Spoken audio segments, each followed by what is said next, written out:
Ассалаумағалейкум, қадірменді көрермендер. Ана құдіреті. Жұмыстан бауырым ауырды деп келген балдызымның қызуы көтеріліп, ас батпаған соң аудандық ауруханаға бардық. Ондағы дәрігерлер бауырым ауырды деген балдызды менингит деп емдепті. Өкінішке қарай бауыры ауырған балдызым көпке бармай комаға түсті. Ес-түссіз жатқан балдызды у-шумен аудандық ауруханадан алып кетіп, Көкшетау қаласының облыстық ауруханасына жатқыздық. Ілгері жер ғой, білікті дәрігерлер балдыздың диагнозын сары аурудың гепатиті ең қауіпті түрі деп анықтап, емдерін бастап кетті. Балдыз комада жатыр. Баланың бүкіл денесі сарғайып кеткен. Анасы баламды күтемін деп дәрігерлерден рұқсат алып, жанында қалды. Тек дәрігерлер, егер балаңыз комада 3 күннен артық жатса, дайындала беріңдер, үміт жоқ деп ескертті де, бұл сары аурудың түрімен ауырған 100 адамның 2 адамы ғана тірі қалады деп үрейімізді одан сайын ұшырып қойды. Әрине, балдыздың 2 адамның біреуі болғанын қаладық. Балдыз комада 3 күннен аса жатты. Өзгеріс бола қойған жоқ.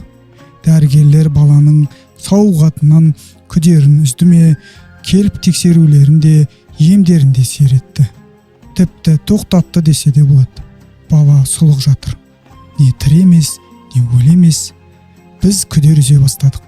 Бірақ ана үмітін үзбеді. Ол бабаларынан қалған көне Құранды баласының бас жағына қойып, Құранның қасиетті аяттарын оқи отырып, қайнаған сұлының сөйлін баласының аузына тамызып, Алла тағала, балама ғұмыр бере көр, деп Аллаға жалбарынып отырушы еді.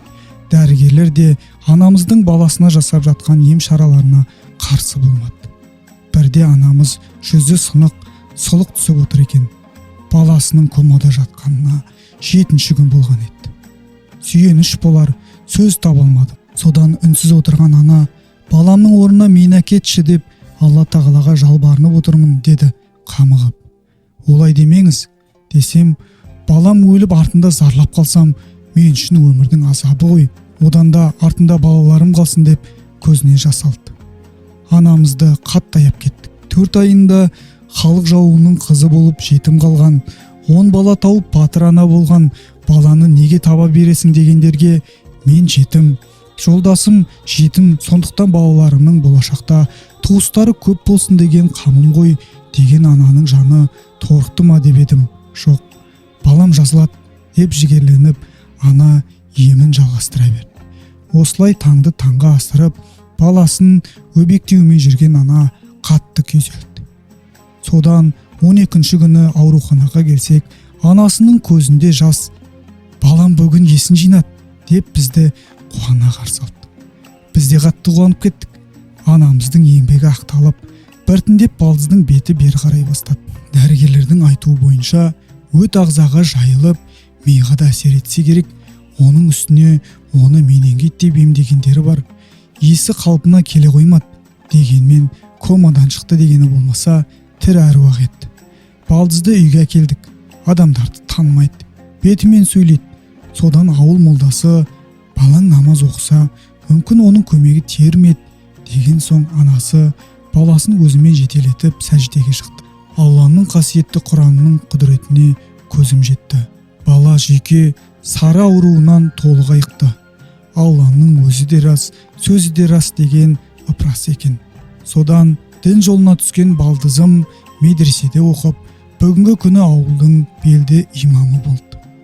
Балаларым артында қалсын, көпшіліктен топырақ бұйырсын деген өмірге құштар үлкен жүректі анамыз біресе қыздарының, біресе ұлдарының, біресе немере шөберелерінің ортасында жүріп, биыл 85 жасында бақилыққа озды. Анамызды жер қойнына тапсырар сәтте борандатып тұрған күнде ашылып, тамшылар ағып, табиғатта бізбен бірге жоқтағандай жылап тұрды.